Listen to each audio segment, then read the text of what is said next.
Olá, meus queridos irmãos, o grande amor de Deus, a graça do nosso Senhor Jesus Cristo e a comunhão do Espírito Santo esteja com cada um de vocês, meus irmãos.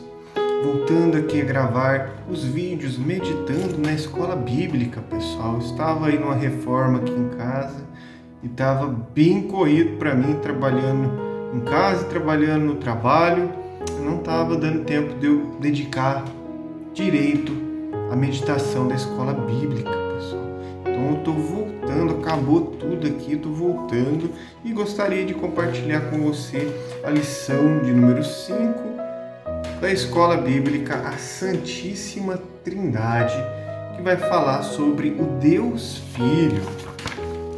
Deus Filho Jesus, o nosso Salvador. Glória a Deus, porque temos essa fé e essa esperança de um dia podermos passar uma eternidade junto com Deus Filho Jesus. Essa terra aqui, passageiro. Eu estava vendo um vídeo curto, pessoal, no short de um amigo. Às vezes a gente sofre tanto nessa terra, tanta tristeza, dor, dificuldade, trabalho, canseira. E não é fácil a gente servir a Deus, ser fiel a Deus, obedecer a Deus, negar as vontades da carne, os prazeres da carne, né? Por amor a Deus, por obediência à palavra de Deus. Mas vai valer a pena, porque aí a gente vai ter uma eternidade. Lá no vídeo, né? Ele estava mostrando assim, imagina quando você tiver 500 anos lá na eternidade. Será que você vai lembrar do sofrimento que você teve aqui na Terra? Seus 80 anos, se viver isso, 60, 90. Quando você fazer 5.000 anos, você já está lá, faz 5.000 anos que você está na eternidade. Será que nós iremos lembrar desses 80 anos de sofrimento aqui na Terra?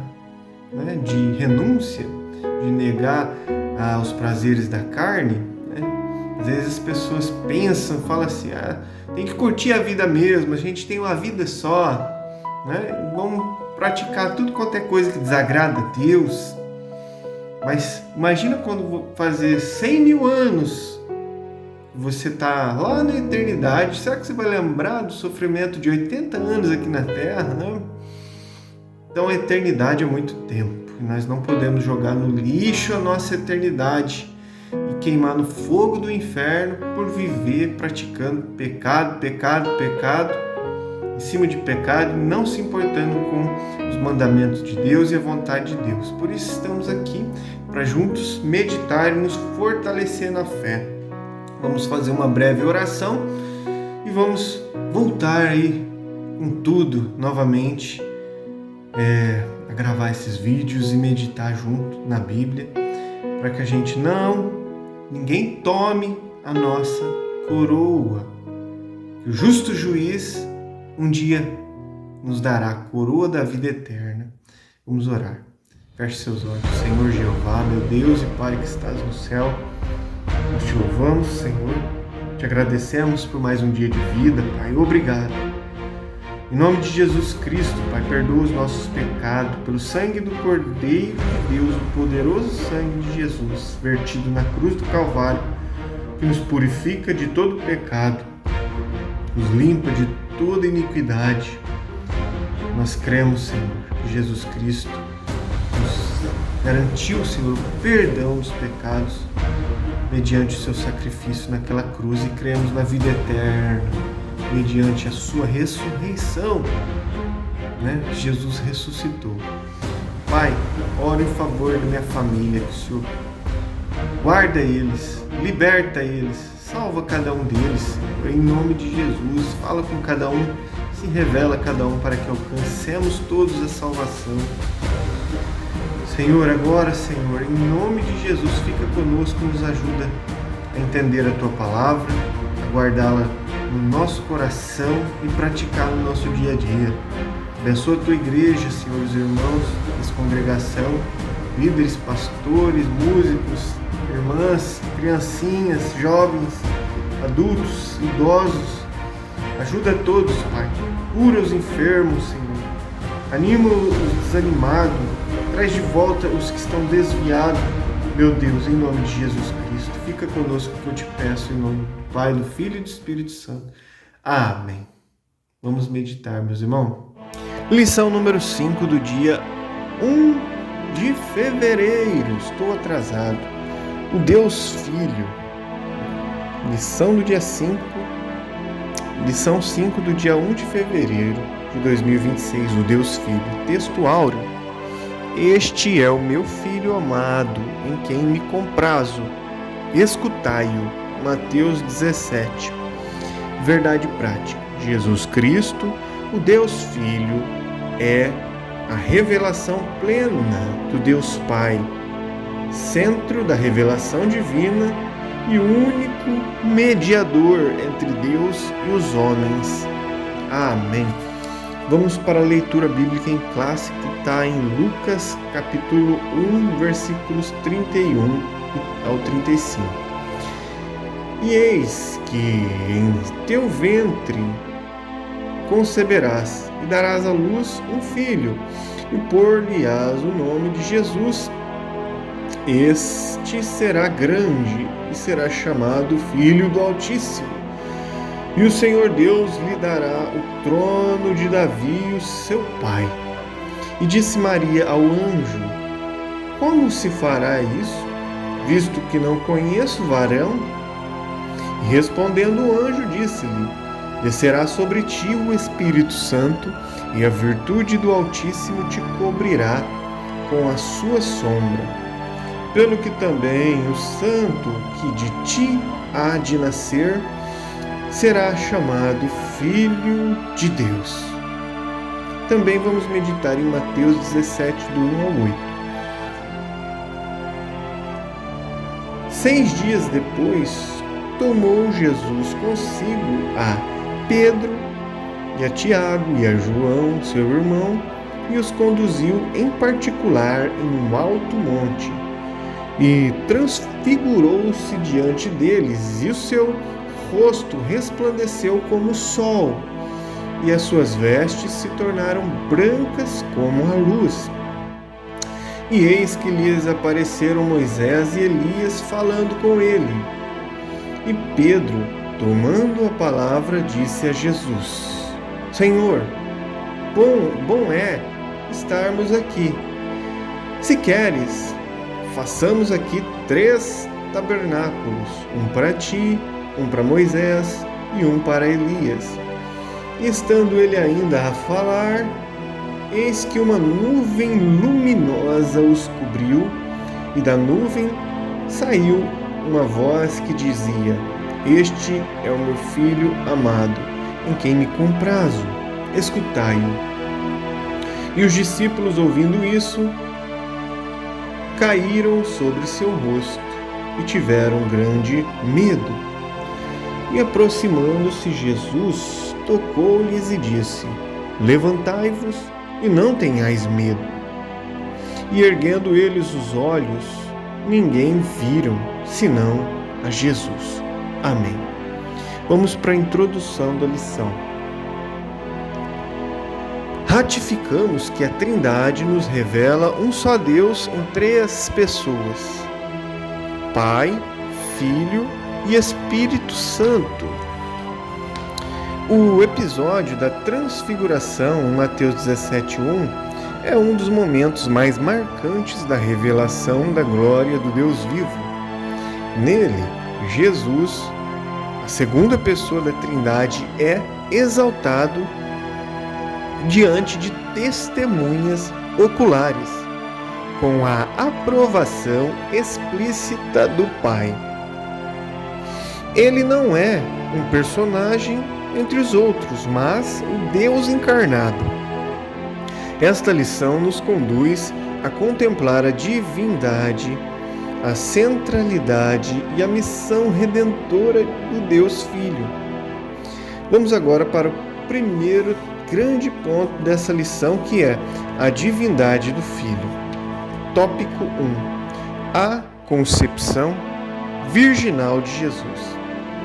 A concepção do Senhor Jesus foi um ato miraculoso.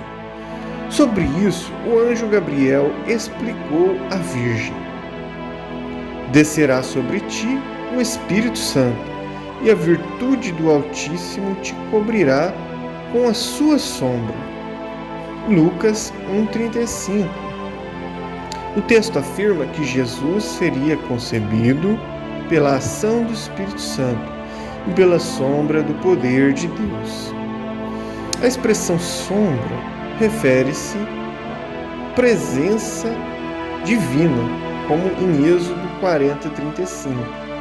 Assim, o Espírito Santo está vinculado à sombra da virtude, no grego dinamis, ou seja, ao poder de Deus.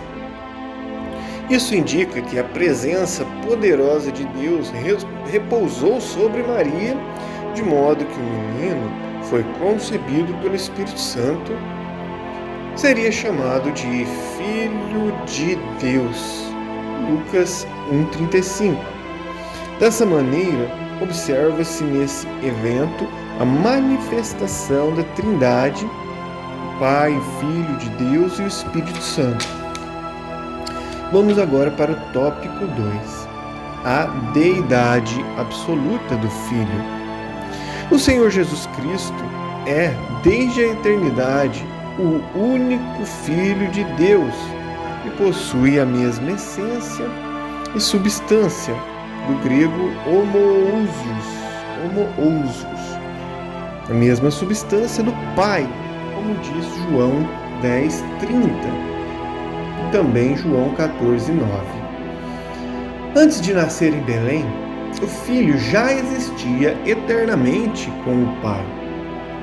Como diz João 1:1, no princípio era o Verbo estava com Deus e o Verbo era Deus. O Verbo aqui é Jesus. Ele é a segunda pessoa da Trindade e foi enviado pelo Pai ao mundo. 1 João 4:9. Ele se fez carne sem deixar de ser Deus, possuindo duas naturezas, a divina e a humana, unidas numa única pessoa. João 1,14, Filipenses 2, do 6 ao 11. Essa união das duas naturezas é sem confusão, sem mudança, sem divisão e sem separação. Como disse o concílio lá da Calcedônia, no ano 45, depois, no ano 451, depois de Cristo. Ele é verdadeiro Deus e verdadeiro homem, como diz Romanos 1:3 e Romanos 9:5. Sendo Deus e homem, Jesus é o único mediador entre Deus e a humanidade. Como diz 1 Timóteo 2:5, é o único intercessor, é o único que tem poder para interceder pelo homem, porque ele é Deus e ninguém mais é Deus, além de Jesus, Espírito Santo e Jeová Pai. 3. Tópico 3. Os atributos divinos de Jesus.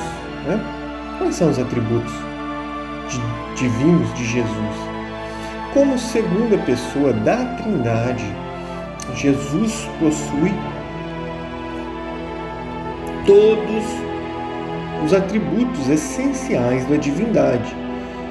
Entre eles, citamos a eternidade. Jesus ele é eterno. Jesus não teve começo, pois ele é eterno com o Pai, como diz Isaías 9:6. Outro atributo é a imutabilidade. Jesus Cristo, sendo Deus, não muda em seu ser ou caráter, como diz Hebreus 1:12. Outro atributo divino de Jesus é a onipresença. Jesus declarou a sua presença universal. Mateus 18:20. Lembro eu também do outro episódio, Jesus viu o Natanael lá debaixo daquela figueira. Depois falou para ele, quando ele escolheu como Natanael como um discípulo, um apóstolo, ele falou assim: Eu vi você lá debaixo da figueira. Outro é a onisciência, né? Outro atributo. Jesus é onisciente, sabe de tudo. Jesus conhece todas as coisas, inclusive os nossos pensamentos. Como diz João 21:17. Né? Lembro deles, os fariseus, olhando Jesus, quando Jesus falou: perdoados estão os seus pecados, né, para o paralítico. Os fariseus pensavam: quem é esse que pensa em estar podendo perdoar pecados? Jesus falou: vocês estão pensando aí, né? Vocês estão se pensando entre vocês aí. Qual que é melhor? Falar perdoados estão os seus pecados? Ou levanta, pega a tua cama e anda? Então Jesus, ele lê até os pensamentos, ele sabe, né? Ele não lê os pensamentos, ele sabe de tudo, é onisciente. Também ele é onipotente, nada é impossível para ele, como diz Apocalipse 1:8. Em suma, Jesus Cristo manifesta em si mesmo todos os atributos que pertencem exclusivamente a Deus. Isso demonstra de forma incontestável sua plena divindade. Crer em Jesus como Deus é vital para a fé cristã. Negar qualquer um destes atributos é negar a essência do Evangelho. João 20:31. Vamos agora para o segundo grande ponto da lição de hoje, que é a centralidade do Deus Filho. A centralidade do Deus Filho. Subponto 1. A glória sobrenatural de Jesus. Pedro, Tiago e João acompanharam Jesus até um alto monte, como diz Mateus 17:1. Lá nesse local, Jesus transfigurou-se diante deles e o seu rosto resplandeceu como o sol e as suas vestes se tornaram brancas como a luz. O verbo transfigurar é a tradução do grego metamorfó, do qual se originou o vocábulo metamorfose. Transformação, mudança. Na ocasião, Jesus revelou temporariamente a glória da sua natureza divina, com aparência resplandecente. Um prólogo escatológico, um vislumbre do Cristo pós-ressurreto e glorificado, como está em Apocalipse 1:6. Uma confirmação da união das duas naturezas de Cristo, a natureza humana e a natureza divina. Duas naturezas em uma só pessoa. João 1:14. Aqui a divindade de Jesus foi revelada, uma manifestação visível da glória de Deus no Filho encarnado, como diz Filipenses 2:6-9. Subponto 2. O testemunho da lei e dos profetas. Estando no monte, eis que lhes apareceram Moisés e Elias falando com ele. Mateus 17:3. A aparição de Moisés e Elias não foi um contato com os mortos, como diz Marcos 12:27 e Lucas 16:26, mas foi um ato divino carregado de significado escatológico, do futuro, das coisas do futuro. Moisés representa a lei de Deus. Ele é o mediador da antiga aliança, o legislador do povo hebreu. Êxodo 24:7-8. A sua presença indica que toda a lei aponta para Jesus Cristo. Mateus 5:17. Elias representa os profetas, considerado o símbolo da proclamação profética. Sua aparição mostra que os profetas anunciavam a vinda do Messias. Isaías 9:6, Malaquias 4:5-6. Esses dois personagens testemunham que Jesus é o tema central e o cumprimento definitivo das Escrituras. Lucas 24:27. A presença deles é uma prova visível da superioridade de Jesus. Hebreus 1 e 2. Vamos para o terceiro tópico: a aprovação divina do Pai. A transfiguração atinge o seu clímax com a voz audível do próprio Pai, quando diz assim: eis que uma nuvem luminosa os cobriu, e da nuvem saía uma voz. Mateus 17:5. A voz vinda da nuvem, símbolo da presença de Deus, no Êxodo 13:21, ecoa as palavras já proferidas no batismo de Jesus: este é o meu Filho amado, em quem me comprazo, em quem me alegro.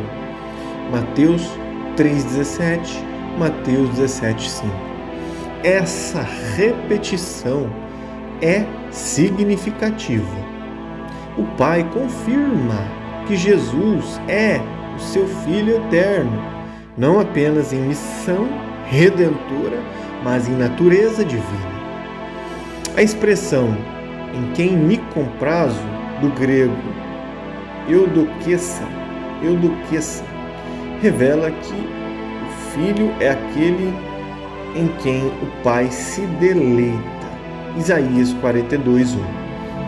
A voz do Pai é uma afirmação da centralidade de Jesus Cristo. João 14:6. E também a voz sustenta a doutrina da Trindade, em que o Filho é Deus, gerado pelo Pai e consubstancial com Ele. João 14:9 e 10. Vamos agora para o terceiro e último grande ponto dessa lição, que é a missão redentora do Deus Filho. Tópico 1. O Filho como revelação suprema. A transfiguração é marcada também por uma ordem direta do Pai acerca do Filho. Disse assim: escutai-o. Mateus 17:5. A declaração reflete a profecia de Moisés, lá no Deuteronômio 18:15, quando disse assim: o Senhor teu Deus te despertará um profeta do meio de ti, de teus irmãos, como eu. A ele ouvireis.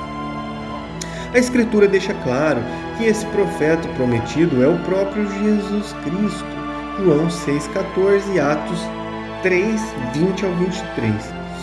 A instrução escutai-o coloca o Filho em posição de supremacia sobre as revelações anteriores. Lucas 16:16, João 1:17. Não é Moisés, a lei, e nem Elias, os profetas, que devem ser ouvidos, mas a Jesus Cristo. Hebreus 1 e 2.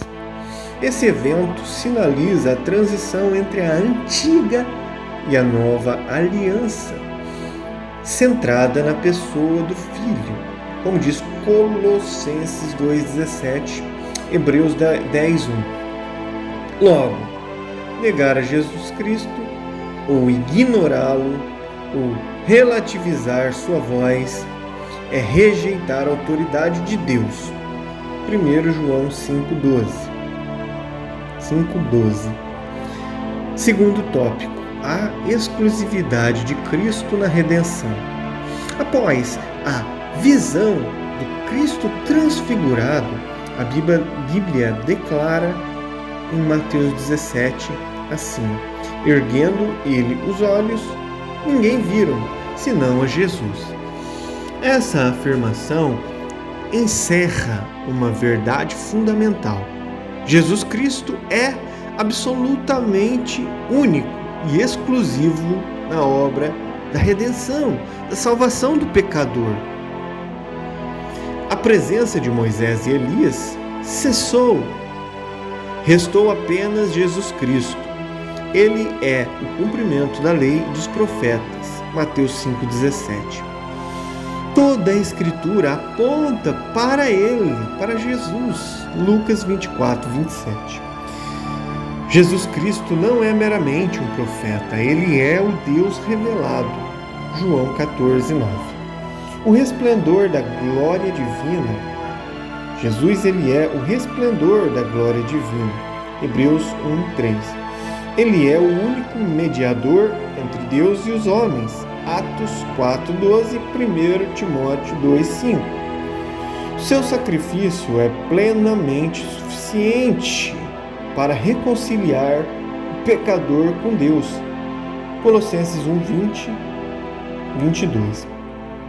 Diante da sua majestade, toda figura da antiga aliança se desfaz. Somente Jesus permanece. Tópico 3, último tópico: o aprendizado pela experiência. A revelação da glória de Jesus Cristo ressurreto foi também um evento pedagógico para os discípulos. A experiência os fortaleceu para o futuro sofrimento de Jesus.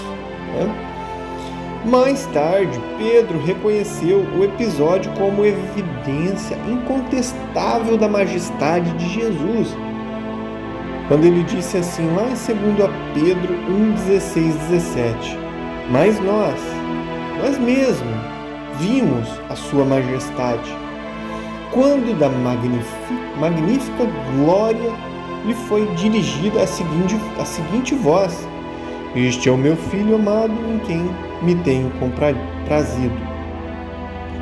A transfiguração, portanto, é o vislumbre do reino, prenúncio da ressurreição, antecipação da vitória final de Jesus Cristo e o anúncio do seu triunfo escatológico sobre a morte e todo o domínio, como diz Hebreus 1:8, 12 e Filipenses 2:9 e 11. Diante dessa glória, somos chamados a contemplar e a adorar a Jesus Cristo com fé e esperança. Hebreus 12:2. Amém. Concluímos que a doutrina de Deus Filho nos conduz à centralidade de Jesus Cristo na fé cristã. A sua divindade, glória e missão redentora revelam o coração do Pai e o agir do Espírito.